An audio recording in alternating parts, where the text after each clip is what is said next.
Friends, എല്ലാവർക്കും all master Malayalam YouTube ചാനലിലേക്ക് സ്വാഗതം. ഇന്ന് ഞാൻ എത്തിയിട്ടുള്ളത് ക്ലാസ് 9 അടിസ്ഥാന പാഠാവലി പബ്ലിക് എക്സാമിൻ്റെ ആൻസർ കീ ആയിട്ടാണ്. അപ്പോൾ നമുക്ക് അതിലേക്ക് കടക്കാം. ഫസ്റ്റ് ക്വസ്റ്റ്യൻ്റെ ആൻസർ വരുന്നത്, ഫസ്റ്റ് ക്വസ്റ്റ്യൻ ആദ്യം നോക്കാം. ആരവം എന്ന പദത്തിൻ്റെ ശരിയായ അർത്ഥം ഏത്? ഉത്തരം ശബ്ദം. രണ്ടാമത്തെ ക്വസ്റ്റ്യൻ, ഈ ചുവടെ കൊടുത്തിരിക്കുന്ന വരികളിലെ ആശയത്തിന് യോജിക്കുന്നത് ഏത് എന്നാണ് ചോദിച്ചത്. ഉത്തരം ദുഃഖം കലരാതെ ജീവിതം പൂർണ്ണമായി ആസ്വദിക്കുക. ഇനി മൂന്നാമത്തേതാണ്, ഈ വരികളിൽ സൂചിതമാകുന്നത് എന്താണ്? ഉത്തരം സ്വാതന്ത്ര്യബോധം. നാലാമത്തെ ക്വസ്റ്റ്യൻ, നാണുകുട്ടി ചിരിക്കാൻ ഇടയായ സാഹചര്യം എന്ത്? ഉത്തരം ആടിന്റെ വാലിലെ രോമം കൊണ്ട് മോതിരം ഉണ്ടാക്കിയത്. ഇനി അഞ്ചാമത്തത്, ചുവടെ കൊടുത്തിരിക്കുന്നവയിൽ ശരിയായി പിരിച്ചെഴുതിയത് ഏത്? ഉത്തരം തമ്മിൽ എതിരേറ്റും. ഇനി ആറാമത്തെ ക്വസ്റ്റ്യനാണ്, പുണ്ണിലുപ്പ് തേക്കുക ബുദ്ധന്റെ ഉപദേശത്തിൽ നിന്നുള്ളതാണ്. അടിവരയിട്ട പ്രയോഗത്തിന്റെ പൊരുൾ വ്യക്തമാക്കുക. ഉത്തരം വരുന്നത്, പാപം ചെയ്തവനെ കുറ്റപ്പെടുത്തുക, തെറ്റ് ചെയ്തവനെ തിരുത്താതെ അതിൻ്റെ പേരിൽ കൂടുതൽ കുറ്റപ്പെടുത്തുക, കൂടുതൽ പ്രയാസം സൃഷ്ടിക്കുക. ഏഴാമത്തെ ക്വസ്റ്റ്യൻ സഫലമീ യാത്രയിൽ നിന്നാണ്. വരികളിൽ സൂചിതമാകുന്ന കവിയുടെ ജീവിതാവസ്ഥ കണ്ടെത്തി എഴുതുക. ഉത്തരം വരുന്നത്, രോഗാവസ്ഥയിൽ ശാരീരികമായി തളർന്ന കവി മരുന്നുകളിലൂടെ വേദനാജനകമായ രാത്രികൾ തള്ളി നീക്കുന്ന കവി. ശബ്ദത്തിലൂടെയാണ് കവി ആളുകളെ തിരിച്ചറിയുന്നത്. എട്ടാമത്തെ ക്വസ്റ്റ്യൻ, വഴുതി വീഴുക എന്ന പ്രയോഗത്തിന് രണ്ടു സന്ദർഭങ്ങളിലും ലഭിക്കുന്ന അർത്ഥമെന്ത്? ആദ്യത്തെ വാക്യത്തിൽ വാക്കുകൾ അറിയാതെ പറഞ്ഞുപോയി എന്നർത്ഥം. രണ്ടാമത്തെ വാക്യത്തിൽ വഴുതി വീഴുക എന്ന ക്രിയയെ സൂചിപ്പിക്കുന്നു. ഇനി ഒമ്പതാമത്തതാണ്, ബുദ്ധന്റെ ഈ ഉപദേശങ്ങൾ എക്കാലത്തും പ്രസക്തമാണ്. ഈ അഭിപ്രായത്തോട് നിങ്ങൾ യോജിക്കുന്നുണ്ടോ? യുക്തിപൂർവം സമർത്ഥിക്കുക. ഉത്തരം വരുന്നത്, എല്ലാ കാലത്തും പ്രസക്തമായ ഉപദേശം തന്നെയാണ് ഇവിടെ കൊടുത്തിട്ടുള്ളത്. ക്രോധത്തെ ഒരിക്കലും ക്രോധം കൊണ്ട് ഇല്ലാതാക്കാൻ കഴിയില്ല. ക്രോധത്തെ കാരുണ്യം കൊണ്ട് കീഴടക്കാനാണ് പരിശ്രമിക്കേണ്ടത്.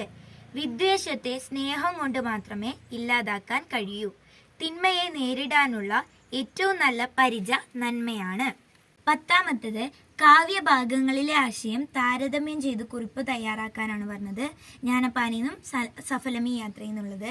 ഇപ്പോൾ ജീവിതം നശ്വരമാണ് എന്നാണ് രണ്ട് കവികളും വരച്ചു കാട്ടുന്നത്. അതുപോലെ ജീവിത നിസ്സഹായ അവസ്ഥയെ വരച്ചു കാട്ടുന്ന വരികൾ, നാളെ എന്ത് സംഭവിക്കുമെന്ന് മനുഷ്യന് മുൻകൂട്ടി പറയാനാവില്ല. ക്ഷണികമായ ജീവിതാവസ്ഥയെക്കുറിച്ചാണ് രണ്ട് കവികളും സൂചിപ്പിക്കുന്നത്.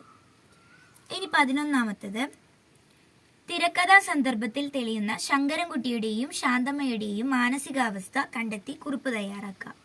ഉത്തരം വരുന്നത്, പരസ്പര സ്നേഹത്തിന്റെ തീവ്രത വ്യക്തമാക്കുന്ന സന്ദർഭം. ദുഃഖം അടിച്ചമർത്തി പുറത്തേക്ക് നോക്കി നിൽക്കുന്ന ശാന്തമ്മ. യാത്ര പറഞ്ഞിറങ്ങിയിട്ടും ഇടയ്ക്കിടെ തിരിഞ്ഞു നോക്കുന്ന ശങ്കരൻകുട്ടി. രണ്ടുപേരും വിരഹവേദനയിൽ മാനസികമായി ദുഃഖിക്കുന്നു. ഇനി 12ാമത്തത്, സാമൂഹിക ജീവിതാവസ്ഥകളെ ശക്തമായി ഭാഷയിൽ ആവിഷ്കരിച്ച കവിയാണ് കുമാരനാശാൻ. കാവ്യഭാഗങ്ങൾ വിശകലനം ചെയ്ത് മുകളിൽ നൽകിയ പ്രസ്താവനയോട് പ്രതികരിക്കുക. ഒരു കാലഘട്ടത്തിലെ സാമൂഹിക ജീവിതാവസ്ഥയെ ശക്തമായി അവതരിപ്പിക്കുകയാണ് ആശാൻ. മനുഷ്യൻ അശുദ്ധമാകുന്ന അവസ്ഥാവിശേഷം. തൊട്ടുകൂടായ്മയും അയിത്തവും കൊടികുത്തി വാണ കാലം. താഴ്ന്ന ജാതിക്കാർക്ക് പ്രത്യേക വഴികൾ നിശ്ചയിച്ച് നൽകിയ കാലം.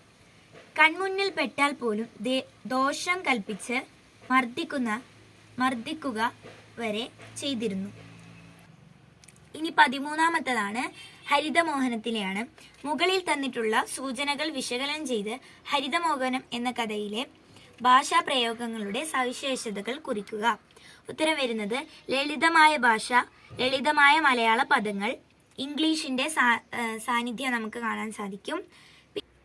സവിശേഷമായ ഭാഷാ പ്രയോഗങ്ങളാണ് ഹരിതമോഹനം എന്ന കഥയെ വേറിട്ടു നിർത്തുന്നത്. കലണ്ടറിനു പകരം സ്ഥലകാല പട്ടിക എന്ന വിശേഷണം പീലിയുടെയും തന്മയുടെയും ഇംഗ്ലീഷ് പ്രയോഗങ്ങളിലെ നർമ്മം അത് പറഞ്ഞു. പിന്നെ അറിയിപ്പ് മണിയുടെ മുഴക്കം എന്ന പ്രയോഗത്തിൻ്റെ ചാരുത, സന്ദർഭോചിതമായ പ്രയോഗങ്ങളുടെ വശ്യത. അപ്പോൾ ഇതൊക്കെ ഉൾപ്പെടുത്തിയിട്ടാണ് എഴുതേണ്ടത്. അപ്പോൾ നിങ്ങൾക്ക് അടിസ്ഥാന പാഠാവലി പരീക്ഷ എങ്ങനെയുണ്ടായിരുന്നു എന്ന് എല്ലാവരും ഒന്ന് കമൻറ്റ് ബോക്സിൽ കമൻറ്റ് ചെയ്യുക. 14 ഈ ബുദ്ധവചനം വിശകലനം ചെയ്ത് അഭിപ്രായ സ്വീകരണത്തിൽ പാലിക്കേണ്ട ശാസ്ത്രീയ ചിന്തയുടെ പ്രാധാന്യത്തെക്കുറിച്ച് കുറിപ്പ് തയ്യാറാക്കുക. ബുദ്ധന്റെ ഉപദേശത്തിൽ നിന്നാണ് എടുത്തത്. സ്വീകരിക്കാൻ ആരെയും നിർബന്ധിക്കുന്നില്ല. ഇന്ദ്രിയ ഗോചരമായതിൻ്റെ സീമയിൽ ഒതുങ്ങി നിൽക്കണം സത്യം. സത്യം ശാശ്വതമല്ല, കാലാനുസൃതമായി മാറിക്കൊണ്ടിരിക്കുന്നു. സത്യം കൈപ്പിടിയിൽ ഒതുങ്ങാത്തത്ര സംഖ്യാതീതമാണ്. നിർബന്ധത്തിന് വഴങ്ങിയല്ല അഭിപ്രായ സംശയങ്ങൾ രൂപീകൃതമാവേണ്ടത്. പരീക്ഷണ നിരീക്ഷണങ്ങൾക്ക് വിധേയമാക്കി മാത്രം സ്വീകരിച്ചാൽ മതി എന്ന ബുദ്ധന്റെ ഉപദേശം യുക്തിചിന്തയുടെയും ശാസ്ത്രബോധ്യത്തിൻ്റെയും സാധ്യതകൾ തുറന്നിട്ടു.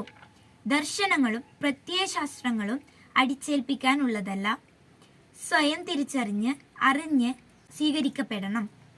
ഇനി 15 ഹസ്സന്റെ കഥാപാത്ര നിരൂപണമാണ് പറഞ്ഞിട്ടുള്ളത്. വെളിച്ചത്തിന്റെ വിരലുകളിൽ നിന്ന്. വെളിച്ചത്തിന്റെ വിരലുകൾ എന്ന നോവൽ ഭാഗത്തിലെ പ്രധാന കഥാപാത്രമാണ് ഹസൻ. പരിധിയില്ലാത്ത സ്നേഹത്തിന്റെ ഉദാഹരണം ആണ് ഹസൻ.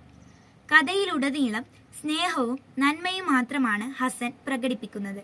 തൻ്റെ പിതാവിനെ തല്ലിയ മായന് അഭയവും സ്നേഹവും നൽകാൻ മാത്രം വിശാല മനസ്കനായിരുന്നു അയാൾ.